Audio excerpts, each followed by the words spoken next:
Jóvenes, ¿qué tal? ¿Cómo están? Vamos a empezar la clase de hoy, continuando con el tema de ética pública desde la perspectiva de otro autor, que es Fernando Savater. Voy a compartir mi presentación para que ustedes puedan verla y puedan seguirme con los conceptos que este autor nos desarrolla.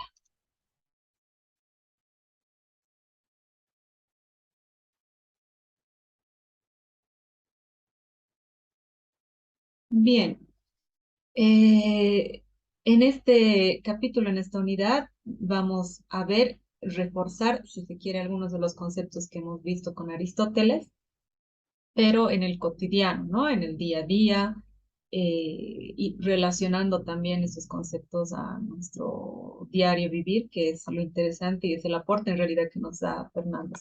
¿Sí? Pero para entenderlo un poco más, vamos a revisar su biografía, algunos aspectos que son clave para comprender su forma, además de hacernos reflexionar la ética, ¿no? Desde lo cotidiano. Su apellido es compuesto en realidad, es Fernando Fernández Savater Martín, Fernández Savater, ¿no? Pero mucho más conocido como Fernando Savater. Es un filósofo y escritor español, nació en el 47, que la mayor parte de los estudios que ha realizado han sido enfocados en el ámbito de la ética, ¿no? Y de la ética va a desprender una serie de otras publicaciones que tienen que ver con política, que es como un segundo tema que trata ampliamente, ¿no? Uno de sus fuertes.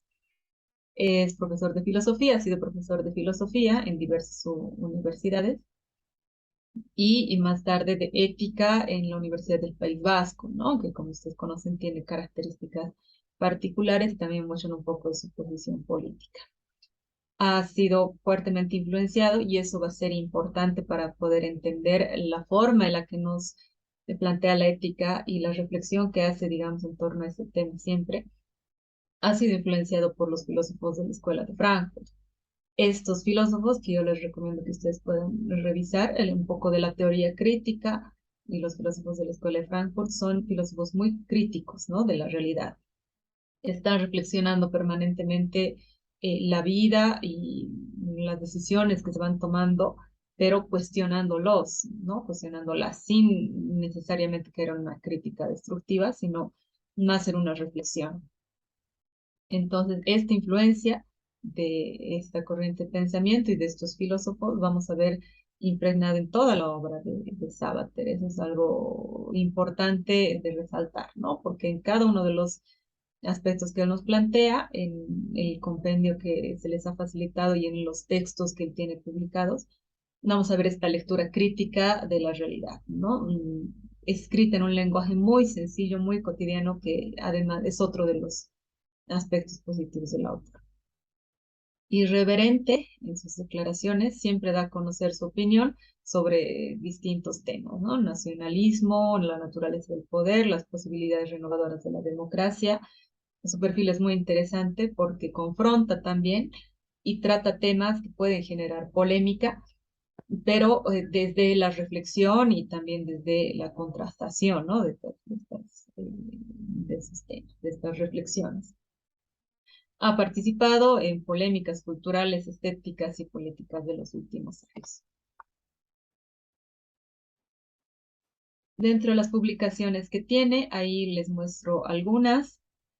Ética de urgencia, el valor de elegir, ética como amor propio, ética para amador, que es la que vamos a ver un poquito más en detalle enseguida, y política para amador también. Estos dos últimos textos que yo les recomiendo que puedan leerlos completos, ¿no? Es, aparte de ser una lectura muy entretenida, muy ligera, muy liviana, trata conceptos muy complejos. En esta unidad vamos a revisar algunos de ellos: libertad, justicia, toma de decisiones, ¿no? Empoderamiento de la sociedad civil, empatía, etcétera, pero desde una reflexión, como les digo, muy cotidiana y amigable con el lector. Destacado intelectual, pensador, es uno de los analistas políticos más conocidos de España, es decir, ha podido compatibilizar la filosofía, la reflexión, si se quiere, con la reflexión también de temas políticos, ¿no? Y en la lectura vamos a ver que identifica claramente cuáles son los puntos en común. Es decir, qué tiene que ver la ética con la política, ¿no? No parecerían estar demasiado cercanas, pero vamos a ver que sí lo está. Considera la filosofía como una actividad de crítica permanente, de expresión inalienable de la subjetividad, incluso como provocación.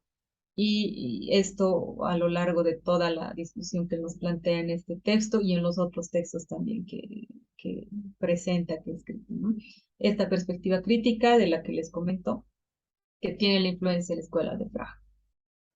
En particular, Ética para Amador no es un tratado de ética, nos dicen, ni un manual divulgativo, porque hay textos de divulgación científica, ¿no? Que son interesantes, divulgación filosófica, ni siquiera, sino es una carta a su hijo adolescente, ese es el antecedente, por eso es que ustedes van a encontrar cierta cercanía, ¿no? Es como un diálogo, una reflexión que hace a quien lee el texto.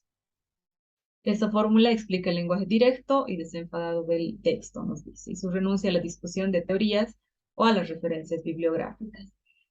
De todas formas, igual en el texto completo hay citas a otros autores, hay citas a artistas, ¿no? A músicos, a pintores, a filósofos, a escritores, a historiadores, a políticos también, después de cada uno de los capítulos. Algunos de estos han sido igual extraídos en la compilación que ustedes tienen.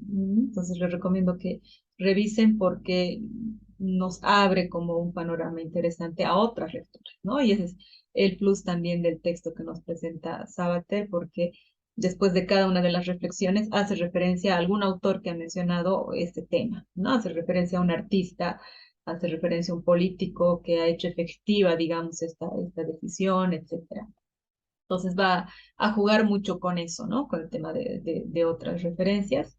Y como les digo, este es como el plus para eh, del autor en el texto en particular. Hay una serie de temas de los que habla en Ética para Amador. Es un texto extenso que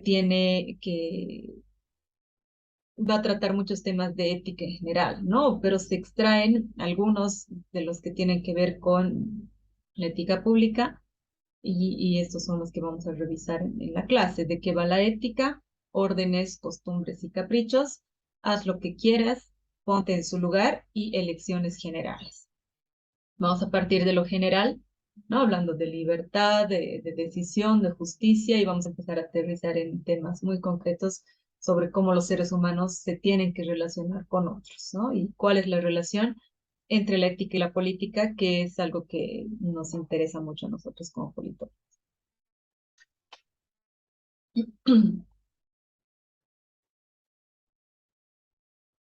En la primera parte se cuestiona y nos interpela un poco pensar, ¿no? ¿De qué va la ética? ¿Qué tiene que ver la ética con la vida misma, ¿no? ¿Dónde está, digamos, presente la ética en nuestro cotidiano? Y nos dice que hay diversos criterios opuestos respecto de lo que debemos hacer, ¿no? ¿Qué está bien que hagamos, ¿no? ¿Qué está bien para algunos? ¿Qué está bien para otros? ¿Qué está bien para uno mismo también hacer? Eh,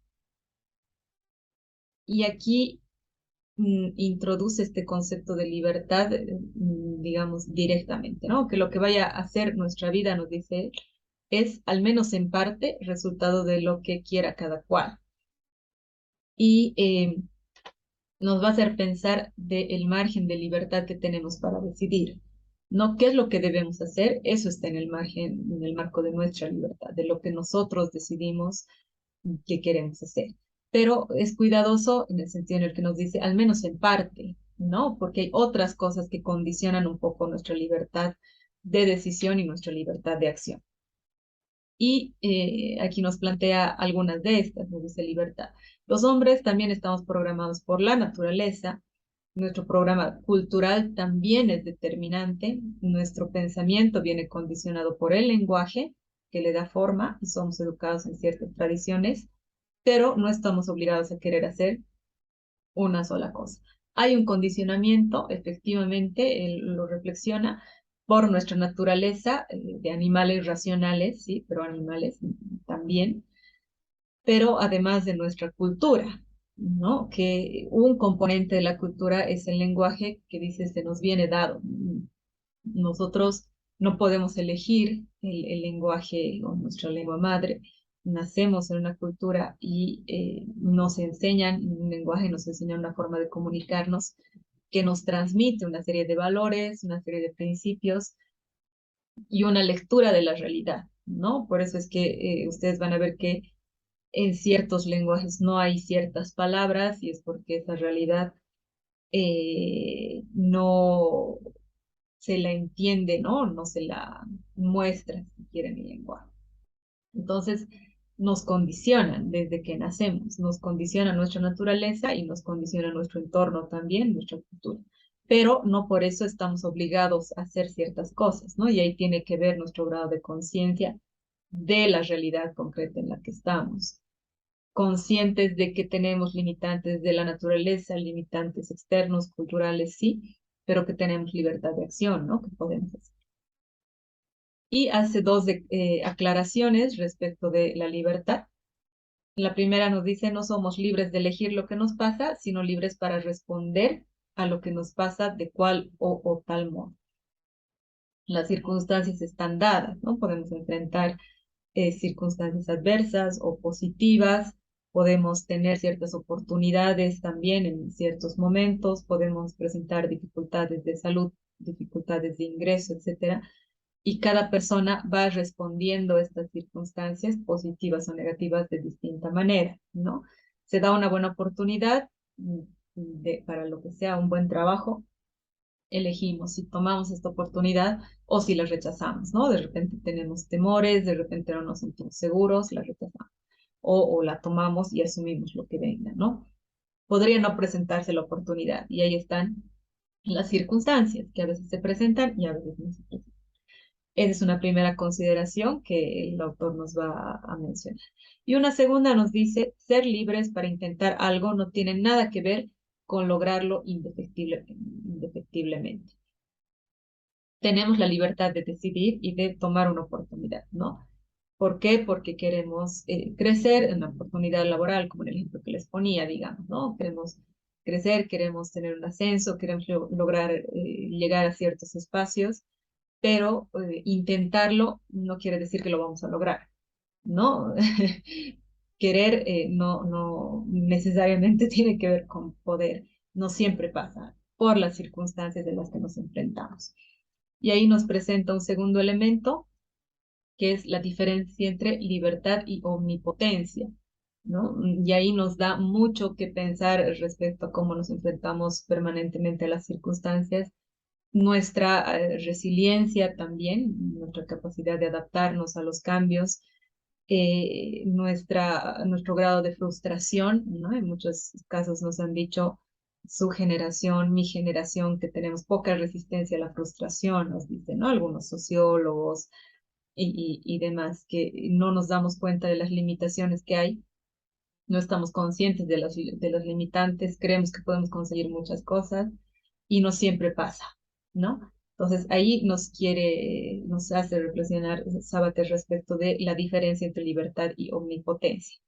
Dice, no es lo mismo la libertad que consiste en elegir dentro de lo posible que la omnipotencia, que sería conseguir siempre lo que uno quiere, aunque pareciese imposible, ¿no? Eliges con libertad, eliges dentro de las posibilidades que tienes, de las circunstancias que se te presentan, consciente de las limitaciones que hay, estando consciente además que es posible que no lo logres, ¿no? La omnipotencia sería intentarlo sabiendo que sí o sí lo vas a lograr, ¿no? Aunque parecería imposible, aunque tuvieras dificultades, aunque habrían limitantes, ¿no? Y eso no existe en el ser humano, ¿no? El ser humano no es omnipotente, pero sí tiene libertad de acción. Y por eso es importante la capacidad de acción que tengamos. Nos dice, por ello, cuanta más capacidad de acción tengamos, mejores resultados podemos obtener de nuestra libertad. Y aquí entra un tema importante respecto de cómo las políticas públicas pueden dar mayor margen de acción a las personas, ¿no? A ciertos grupos respecto de otros también. Hay sectores que han sido excluidos, históricamente excluidos, Es decir, que las políticas públicas no han favorecido a estos sectores para que tengan esta capacidad de acción para ejercer su libertad, ¿no? Y otros sectores que siempre han sido favorecidos o han sido favorecidos mayoritariamente, que tienen un mayor margen de acción en el que pueden ejercer su libertad. Por eso los temas de pobreza, de desigualdad, de empleo, ¿no? De instituciones transparentes y demás son temas tan importantes en la política porque tienen que ver con este proceso de ampliar la capacidad de acción de los seres humanos, ¿no? De otorgar mayores derechos a quienes no lo tienen, u otorgar iguales derechos a todos, ¿no? Desde todas las reivindicaciones que pueden existir, pobres, ricos, hombres, mujeres, indígenas, no indígenas, ¿no? Y etcétera, etcétera, etcétera, y todas las variantes. Entonces, esta reflexión es importante. Cuanta más capacidad de acción tengamos, mejores resultados podemos obtener de nuestra libertad. Si es que estamos más limitados, podemos decidir ciertas cosas, pero vamos a tener menor margen de acción, ¿no? Eh, Y a propósito de lo que les decía, de la resistencia, de la tolerancia en realidad a la frustración. Si no me conozco ni a mí mismo, nos dice el autor, ni al mundo en que vivo, mi libertad se estallará una y otra vez contra lo necesario, ¿no? Tenemos que estar conscientes de las limitaciones que podemos tener, de las dificultades que el mundo nos presenta, y mientras no estemos conscientes de esa realidad, nos vamos a ir chocando en nuestras decisiones permanentemente, ¿no? Si es que salimos de la universidad con una expectativa muy alta, de repente, sin una lectura clara de la realidad, nos vamos a chocar con esto. Si es que entramos a la universidad, ustedes que están entrando pensando que es sencillo, no lo sé, y que van a poder organizarse bien con ciertos temas y subestiman esto, ¿no? Y valga la aclaración, lo subestiman porque puede ser que sí sea que les resulte muy, muy sencillo y puedan organizarse bien en tiempos, etcétera, pero si lo subestiman, van a tener un choque, ¿no? Y como dice, mi libertad se estallará una y otra vez contra lo necesario hasta que podamos estar conscientes y nos conozcamos, ¿no? Conozcamos nuestra capacidad, conozcamos nuestras habilidades, las limitaciones también que nos presenta el contexto. Nos dice que existen muchas fuerzas que limitan nuestra libertad, desde terremotos hasta enfermedades, pasando por tiranos también, que toda una serie, ¿no? Un abanico de limitantes de la libertad, naturales, externas, internas, de nuestra propia genética, de nuestra herencia, de nuestro contexto cultural, de nuestro contexto familiar, etcétera, hasta el contexto político, y por eso mencionan los tiranos, ¿no? Gobernantes que limitan nuestras libertades, pero también nuestra libertad es una fuerza en el mundo, dice nuestra fuerza respecto de el resto, ¿no? La mayoría tiene mucha conciencia de lo que limita su libertad que de la libertad misma. Y eso es importante, estar nosotros conscientes del poder que tenemos en nuestra libertad, ¿no? Esto va a conectar con la siguiente reflexión, o las siguientes reflexiones respecto a los caprichos, a las órdenes, a las costumbres, pero la conclusión, digamos, de esta primera parte es que nosotros tenemos que saber, sí, qué limita nuestra libertad, pero también la libertad que tenemos para ciertas cosas, ¿no? Porque si no, vamos a vivir más encasillados de lo que probablemente estemos, ¿no? Y además es como una lucha constante ampliar esta libertad, ¿no? Y ser más dueños de nosotros mismos. Ustedes que están entrando a la universidad, ¿no? Si es su primera carrera y demás, pueden hacer una reflexión en torno al ejercicio de su libertad, ¿no? ¿Qué tan libre han sido el momento en el que han elegido la carrera de ciencia política? ¿No? ¿Cuánta libertad han tenido para elegir e inscribirse en el prefacultativo y no tomar el examen, por ejemplo, ¿no? O entrar este año a la carrera y no entrar el siguiente, o no entrar el año anterior. Ha dependido de ustedes, ustedes han elegido eso, se les ha impuesto, las circunstancias se han dado para que se dé de esta forma. Y es bueno repensar y pensar eso, ¿no? Permanentemente cuando tomamos decisiones. Hago esto porque me piden, hago esto porque me dicen, porque me ordenan, porque soy considerada con otras personas que me lo están pidiendo, etcétera, ¿no? Por eso entre las preguntas que les decía que hagan y después al final igual les voy a pedir que hagan por qué estoy decidiendo entrar a la carrera, es importante, ¿no? Ahí vamos a ver grados de libertad distintos. Si es que están tomando la decisión por imposición, por consejo, ¿no? Por influencia de los medios, por alguna motivación personal, ¿no? Hacer algún cambio, etcétera. Podemos ver ciertos grados del ejercicio de libertad distintos. Entonces, es importante saber qué nos limita la libertad, pero es importante saber también cuál es el margen de acción de mi libertad, ¿no? Y cuánta fuerza tiene mi libertad. Esto va a tener que ver con lo público y con cómo me relaciono con otros actores, porque el ejercicio de mi libertad puede afectar a otros, ¿no? O el ejercicio de la libertad de otros puede afectarme también a mí. Y aquí se conecta con el siguiente tema, que es órdenes, costumbres y caprichos. Sabater nos dice, resulta entonces que hacemos siempre lo que queremos, porque parecería un poco, ¿no? Si tenemos la libertad, si nacemos libres, si se quiere, entonces realmente podemos hacer lo que sea, lo que nos dé la gana, y él nos dice, hombre, no tanto, ¿no?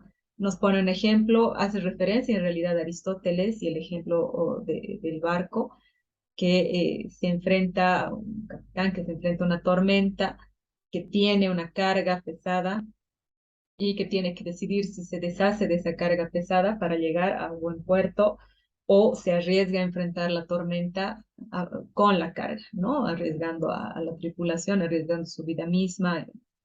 Tiene la libertad de elegir, ¿no? Puede hacerlo o no, puede deshacerse de la carga o no, pero las circunstancias presionan para que tome una decisión respecto de esto. Si es que no se hubieran dado estas circunstancias, si es que no hubiera habido la tormenta, no tendría que decidir, ¿no? Y garantizaría llegar con la carga de repente al puerto. Pero tiene que decidir y ahí tiene la libertad, ¿no? Pero obviamente al tomar una decisión se asume también la consecuencia de la decisión, que esa es parte de la reflexión que nos hace Sabater con este ejemplo. Y ahí nos habla de estos tres eh, elementos y los diferentes entre sí, ¿no? Las órdenes, las costumbres y los caprichos. Las órdenes, nos dice él, es lo que otros te mandan a hacer, ¿no? En el texto dice lo que yo te mando a hacer, le dice a su hijo. Puede ser lo que nos dicen los padres que hagamos, lo que nos dicen los profesores que hagamos, ¿no? Tienes que presentar esa tarea, tienes que hacerlo hasta tal fecha, tienes que hacerlo en este formato, una orden. Los padres vas a llegar hasta tal hora, no te vistas así, no sé, ese tu amigo no me gusta, ese tipo de cosas. Los jefes después también, ¿no? Hay que presentar este informe hasta tal fecha, necesito este reporte, etcétera. Entonces estamos constantemente aceptando órdenes, ¿no? Siguiendo órdenes también. Algunas ya no las reflexionamos, ¿no? De repente nuestros padres nos dicen hasta cierta edad vas a llegar a tal hora y no hay discusión, ¿no? Otros sí discutirán más y dirán, no, quiero llegar más tarde o no harán caso, directamente no llegan, ¿no? O un jefe te dice, tienes que presentar tal informe y no rebates esa decisión, ¿no? Y presentes el informe o no la rebates y no la presentas, ¿no? O la rebates y le entregas